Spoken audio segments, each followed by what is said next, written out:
Baik, Assalamualaikum warahmatullahi wabarakatuh. Kami dari kelompok 3 akan menjelaskan terkait materi accounting and the time value of money.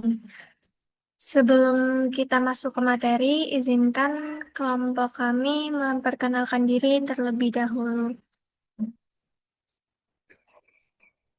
Baik, perkenalkan nama saya Dewi Nisa Kalisa dengan akhiran NPM 207.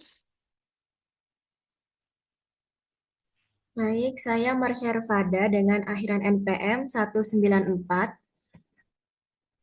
Saya Tiara Nurkayla Putri dengan akhiran NPM 195.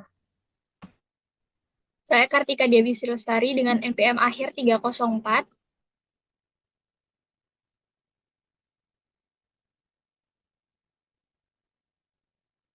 Baik, untuk materi pertama adalah konsep dasar time value of money. Time value of money ini atau nilai waktu uang adalah konsep yang menyatakan bahwa uang itu yang diterima hari ini itu lebih bernilai daripada uang yang diterima di masa depan. Hal ini dikarenakan uang saat ini dapat diinvestasikan dan menghasilkan bunga.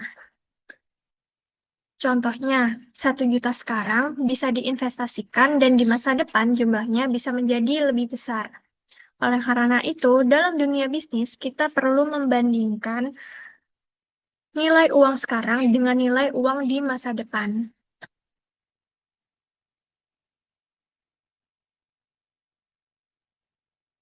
Selanjutnya, penggunaan dalam akuntansi. Konsep nilai waktu uang banyak digunakan dalam berbagai bidang akuntansi. Contohnya, dalam penilaian piutang dan atau jangka panjang dan utang jangka panjang. Dalam perhitungan leasing, dalam perhitungan pensiun dan manfaat karyawan, serta dalam penilaian aset dan kewajiban perusahaan. Selain itu, konsep ini juga digunakan untuk menentukan nilai wajar atau fair value dalam suatu aset atau kewajiban.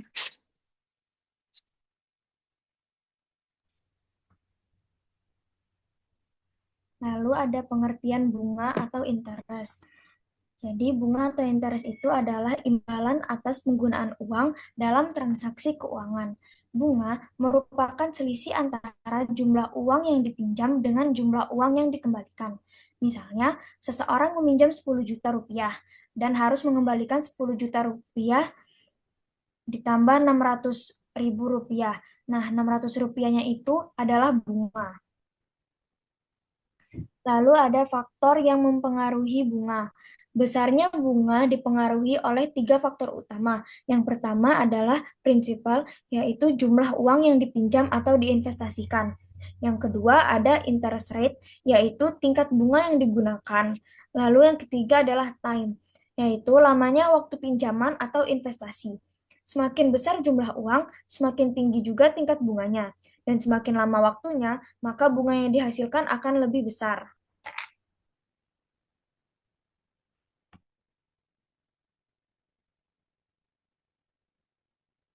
Kemudian materi selanjutnya kita berada di simple interest. Simple interest atau bunga sederhana adalah bunga yang dihitung hanya berdasarkan jumlah pokok awal. Rumusnya adalah pokok dikalikan tingkat bunga dan dikalikan waktu. Contohnya, jika kita meminjam 10 juta rupiah dengan bunga 8% selama 3 tahun, maka total bunga yang harus dibayarkan adalah 2.400.000 rupiah. Lanjut.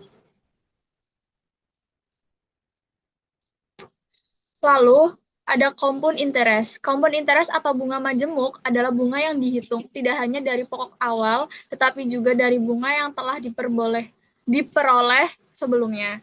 Artinya, bunga akan terus bertambah setiap periode karena dihitung dari saldo yang semakin besar. Oleh karena itu, bunga majemuk biasanya menghasilkan nilai yang lebih besar dibandingkan bunga sederhana. Next.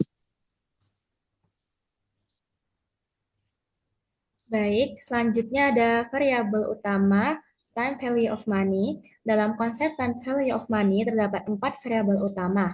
Yang pertama ada tingkat bunga atau interest rate, Yang kedua ada jumlah periode waktu atau time period.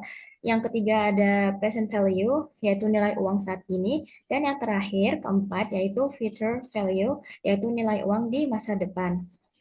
Dengan memahami keempat variabel ini, perusahaan dapat menghitung nilai investasi, menentukan nilai aset, dan membuat keputusan keuangan dengan lebih tepat atau akurat. Baik, sekian dari kami kelompok 3. Mohon maaf bila ada salah kata atau penjelasan. Terima kasih. Wassalamualaikum warahmatullahi wabarakatuh.